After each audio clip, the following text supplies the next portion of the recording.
Hey everyone, Once Bitten here with another Warhammer Battle Report. So I wanted to try out Dwarfs. My son has a Dwarf army, so I've had the model sitting around forever. I've never really used them. So last Saturday on a whim, I went on warseer.com and was looking around for some fun Dwarf lists I could throw together. And a poster who goes by Grumbaki had this ambushing Dwarfs list that just looked really fun, kind of gimmicky. Probably not the thing I would do a whole lot, but wanted to try out. So we get this dawn attack scenario I have to deploy first. So the only things I deploy are a cannon, an organ gun, the Anvil of Doom, and a Slayer. That's it. I don't know why I find that so funny. I just do. Don't remember the build on the Rune Lord. I know he's got 2 Dispel Scrolls basically, and he's got a great weapon and some kind of armor, whatever. And everything else I'm going to deploy as a scout or as an ambusher later. So again, there's an overview of the board. You can see my opponent's High Elves. He's got a big block of spearmen on the left with an eagle in front. There's some impassable terrain. Then he's got 8 Dragon Princes, a Battle Standard Bearer, and a Lord. And I know the Lord has a 2-up armor save, a 4-up ward save, and great weapon, and Crown of Command. So he's just killing nasty, and you can't break him. And he's with a bunch of Dragon Princes, so that's just a nasty unit. Behind it is a Lion Chariot. He doesn't actually have the model there, just the base. More Spear Elves. There's an Eagle in front, and that Eagle's just a base. Another Lion Chariot with just a base. Tyrian Chariot, an Eagle. There in the middle are some Illyrian Reavers. And, sorry about that, but on the far right are a smaller unit of Dragon Princes. So during the scouting, I placed these 2 units here. Now, the one on the left is exactly 12 inches away from that Spear Elf unit. And that is, I had to use a special character in order to do this build, so that's Bugman, who basically is a ranger and allows you to field an extra unit of rangers. So anyway, there's that unit. And if you want his build, you can just look in the army book. And then I've got a unit of Longbeard Rangers with my Battle Standard Bearer. There's 40 of them. The Battle Standard Bearer, I know he's got I believe a 1-up armor save, and then he's got the Rune of Challenge, so he can force, on a one-time use only, force a unit to charge them or flee. So the thought here is to isolate his units, because I was able to deploy such big nasty units as scouts, isolate a couple, take them down, and then turn to face the rest of his army. And oh yeah, I've got a horde of miners coming on from anywhere I want later in the game. So the thought here is take the Bugman's unit on the left, march them forward 6 inches. That puts me exactly 6 inches away from the Spear Elves in their flank. Go regular power in the Anvil of Doom. Anything on a 2-up gives me a free charge. I need to roll anything but Snake Eyes, and I'm in the flank of those warriors, of those Spear Elves. And it's going to take me a round or 2 or 3 of fighting before they're not steadfast, but I really think I'm going to win that battle. Meanwhile, get the Longbeards to force the Dragon Princes to charge, so either they make it and I'm able to chop them up, and it's going to take him a couple turns before he can get any supporting units really over here, and so then I can take care of both those units for the most part in isolation. So that's the plan. Again, it's so gimmicky. I'm not sure I'd want to play this list a whole lot, but that was the plan. So these are just close-ups of the rest of the board. There we go. And we go Dwarfs turn 1. So I move up 6 inches with Bugman's unit. Otherwise, I am where you can see me. And the trick here is I want the Dragon Princes, I want them to be able to reach me, because I want them to have to charge. And I really don't want them to fail charge. I want them to come all the way over here so that he can support with maybe an eagle, maybe 2 eagles, but no, there's only the 1 eagle, and possibly a Lion Chariot, but probably not. And it's going to take, until his next turn or more for his Spear Elves to come over and support. Well, so then we go to the shooting phase, and I go regular power in the Anvil of Doom, and I roll a 1. So the best laid plans, yeah, now it's not going to work, because now he's easily going to get the Spear Elves and the Dragon Princes into the Longbeard unit, and I won't be steadfast, and I'm dead. So, yay. The organ gun blows the Illyrian Reavers off the face of the earth. High Elves move up. Both his eagles come up to try to charge my organ gun. Otherwise, he moves up, as you can see. And yeah, this is what I knew would happen, and it's just going to be ugly. Now, one thing I forgot that I had a stand and shoot reaction with the throwing axes. My opponent very, very graciously allowed me to go back retroactively and do a stand and shoot. And because it's my first time using this list, I was kind of pulling that look, I'm not comfortable yet with what I have, and so he was cool about it. So I just did it against the Dragon Princes. And the problem with that stand and shoot is they're starting off hitting on 4s. Stand and shoot puts them to 5, and then long distance, because anything's going to be over 3 inches away, is 6s. So I'm hitting on 6s. So I'll be lucky to get, three on average 3.5 hits. Anyway, I killed one Dragon Prince. In hindsight, what would have been better to do was to do the stand and shoot against the eagle and then flee the other charges, because the other two weren't going to catch me, but that eagle is the reason I didn't flee. So regardless, yeah, this unit's dead. There's no way. So he cast Dwellers Below on my cannon, which auto fails any characteristic test like that, so it's gone. And in the process, the spellcaster turns himself into a level, I think a level 0 wizard, possibly a level 1. Either way, he really kind of removes himself as a threat. Not that he needs to worry about anything, because 1/3 of my army is now gone. So, yeah. But one thing to look at, though, is he's down to only 4 cavalry in that unit. He started off with 10. I killed 1 in a stand and shoot. That means I killed 5. I killed 4 Dragon Princes, and I killed a Battle Standard Bearer.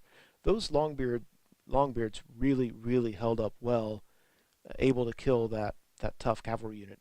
If we were able to get in combat without the Spear Elf supporting, we would have stuck around, and it would have taken him, maybe if he got lucky, another turn, more than likely 2 other turns, before he's going to be able to get some support troops in there, and I really think that unit was going to be toast. So, I mean, whatever, but it's interesting to know how powerful those units can be. Otherwise, really not a whole lot happened. So we go to Dwarf turn 2. Now at this point, I'm not sure what to do with the list, because I know I'm bringing miners on, but there's no great place over here that I want to bring them. In hindsight, I should have brought him in on this corner and then just moved him up. But regardless, I turned Bugman's unit towards the Spear Elves, thinking about possibly charging into him. And then at the last, I finally just decided not to, because I was going to charge in, and he was going to be stubborn 10 reroll. Oh, not rerollable because the BSB's dead, but stubborn 10 anyway. And I was just thinking, by the time I'm able to get rid of his steadfast, he's going to bring his Dragon Princes around, support him, and this unit's going to die. And so I decided not to charge him in there. But if I wasn't going to charge him in, I shouldn't have faced him. So this is just me being wishy-washy, which is just a really bad way to play. Miners came on, and so instead of bringing him near the Rangers, I brought him on the opposite side of the board to get some easy points with these Dragon Princes. I was thinking I was saving the points on my Anvil of Doom, and hopefully I can converge on the middle and get some more points there. So then I anvil these guys into the Dragon Princes. I rolled a 2, by the way. I almost missed this one. And in hindsight, my opponent pointed out it really was a fail. The Dragon Princes charged my Anvil of Doom. I actually was fairly well equipped, because I think he could only fight with 3 guys at a time. And so it would tie my Anvil up, but my Rune Lord has a great weapon. He's hard to kill. I think they may have done okay for themselves. So anyway, whatever. So the Orc gun blows up an eagle. In combat, we do a little bit of damage. I'm able to reform afterwards to get more guys fighting.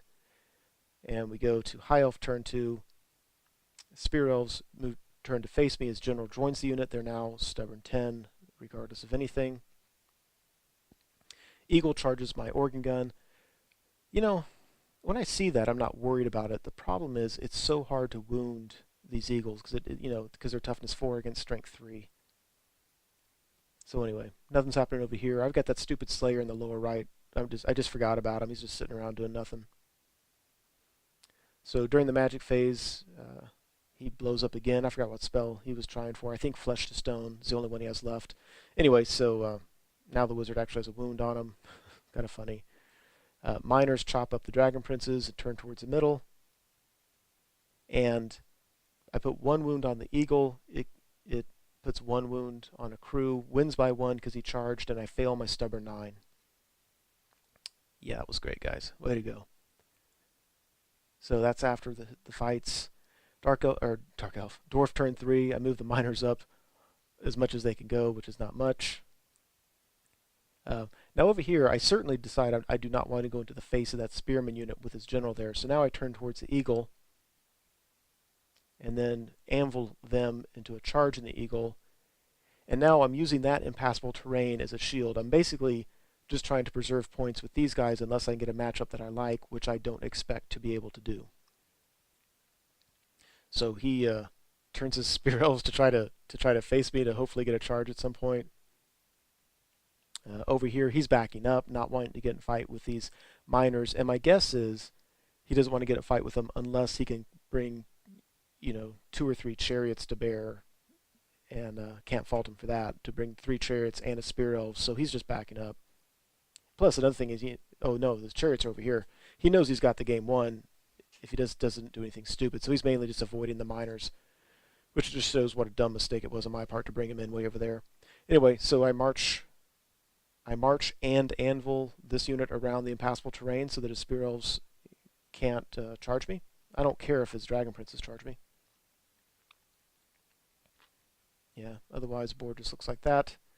So on his turn, he charges a lion chariot in, and I think he's just hoping that it can hold out there for a while so that he can get the spear elves into my rear later. And maybe support the dragon princes, not sure. So here he's just backing up. And let's see, that's not after combat. I don't know why I have duplicate pictures. Oh, he flew his eagle behind my slayer. There we go.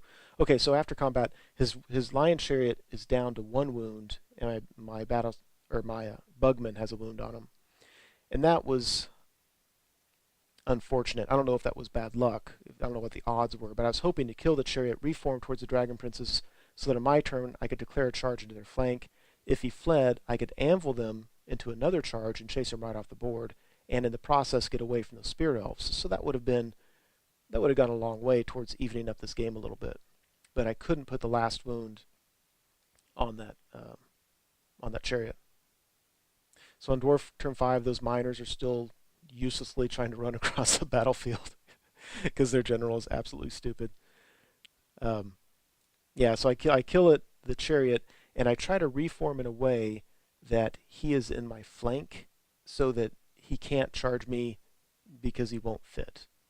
So that's, just trying to make it tough for him to make that. I'm not sure he could really make that wheel anyway, because it looks like he's coming close to the side of the board. So anyway, that's what I was trying to do.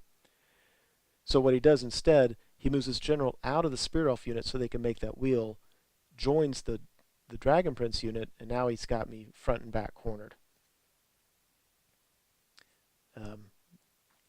And he moves these guys back up even more. So now one thing he did again is he made it so that when I charged the dragon princes, the spear elves, I believe, are still in my flank. Here it doesn't really look like it, but he's the one that pointed out that they were still in my flank, which is problematic because, again, if we hang out on his next turn, he still can't get in there. So the problem with this, I like the matchup against the dragon princes. I don't like it with his general because I can't kill the general and I can't break him. So after combat, he kills 4 of my guys, I kill 1 of his, and yeah, we all sit around. On his turn, I kill another one of his guys. I actually put a wound on the general too. He kills 3 more of my guys, and I don't know why his spear elves aren't in there. It looks like they could have made, I had a few more guys, but I think we thought they were my flank.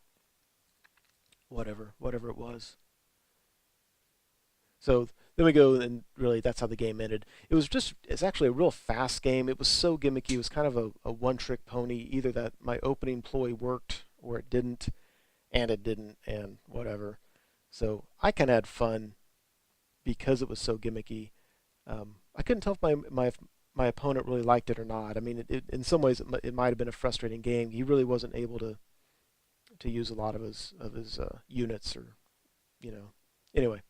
that was it. That was my attempt at using a dwarf ambushing list. I might pull it out again. I thought it was a fun list to play, and I just need to, not be so dumb about it. I mean, bringing the miners on the right was just really, really foolish. But regardless, that's how it went down. Hope you enjoyed it.